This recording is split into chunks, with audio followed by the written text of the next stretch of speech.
បាទជំរាបសួរបងថ្ងៃនេះបងអូនសូមបង្ហាញបងតាក់ទងជាមួយនឹងទូត្រង់បុក4ប្រភេទ VVIP ដែលខ្នាតកម្ពស់2.10 ម៉ែត្រជម្រៅ60ប្រវែង2.40 ម៉ែត្រតម្លៃ850ដឹកជូនដល់ភ្នំពេញបងទូនេះមានបបតេជនឆាតសួរច្រើនអំពីខ្នាតទូរបស់ទូហើយនឹងតម្រងបាច់ដាប់អញ្ចឹងនេះបងអូនសូមថតផ្ទាល់តែម្ដងព្រោះបង្ហាញឃើញតែបងអូនរហូតសម្រាប់ទូនេះគឺយើងឆ្លាក់ចេញពីសាច់ឈើទាំងអស់ឲ្យមានបិទទេហើយដាប់ឲ្យមេជាងផ្ទាល់តែម្ដងហើយសាច់ឈើគឺបងអូនរើសយកប្រភេទឈើក្រាក់សក្រំ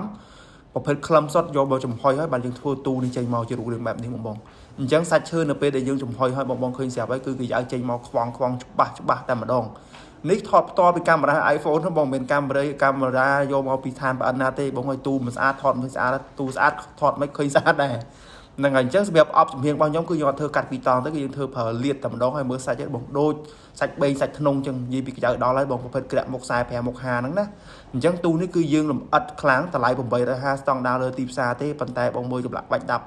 គឺបញ្ជាក់អំពីការម៉ត់ចត់និងធ្វើការដោយយកចិត្តទុកដាក់ពីក្រុមជាងខាងប្អូនតែម្ដងបានន័យថាធ្វើមួយណាក៏ច្បាស់ដែរបងណាអត់មានបន្លំហែទេគឺខ្ញុំផ្កាយច័ន្ទពីមួយទៅមួយគឺប៉ិនគ្នាអត់ធ្វើលំទេសម្រាប់តម្លៃ850ថ្មីបិទតម្លៃនេះគឺតម្លៃស្តង់ដារលើទីផ្សារមែនក៏ប៉ុន្តែបងរៀបចំមកស្អាតជូនបងតែម្ដងហើយទូនេះបងកំងអត់យូរទេបងពីអាទិត្យបានហើយដោយសារថាវាប្រភេទទូត្រង់ធ្វើយ៉ាងលឿនបងប្រភេទទូកែបានយ៉ាងយូរហើយចម្លាក់ក្បាច់ផ្កាច័ន្ទលើនេះគឺយើងដាប់ដោយដៃទាំងអស់មិនមែនដាប់ឲ្យយើងទៅបិទពីលើណាបងបញ្ជាក់ជូនគឺយើងដាប់លើសាច់ឈើទាំងអស់តែម្ដងអញ្ចឹងបងដែលចង់បានប្រភេទទូដែលតម្លៃយ៉ាងធូរថ្លៃស្តង់ដារលើទីផ្សារប៉ុន្តែមួយនេះមិនមែនជាគុណភាពស្តង់ដារលើទីផ្សារទេគឺគុណភាពលើសទីផ្សារបងដោយសារអីដោយសារតែបងរៀបចំឲ្យជាងដាប់ជាងតម្លើង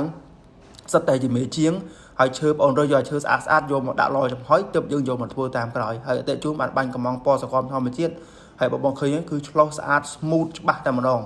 សម្រាប់ពណ៌ថ្នាំក៏បងអូនសម្បត្តិសម្រាំងដែរគឺពណ៌ថ្នាំបងអូនយកល្អបាញ់ជូនបងហើយយើងមានលាយថ្នាំកាឌីស្រោបពីក្នុងមួយជាន់ទៀតអញ្ចឹងបើសិនយកបងទៅមិនទុកចិត្តថាខ្លាចមានមេស៊ីអាចយកថ្នាំមុខបាញ់បើសិនឃើញករណីលេចឡើងណាប៉ុន្តែកម្រកាត់ឡើងណាករណីនេះហើយបងអូនបានបាញ់ស្រោបទាំងអស់តែម្ដងហើយពណ៌ថ្នាំសុទ្ធតែប្រភេទពណ៌ល្អ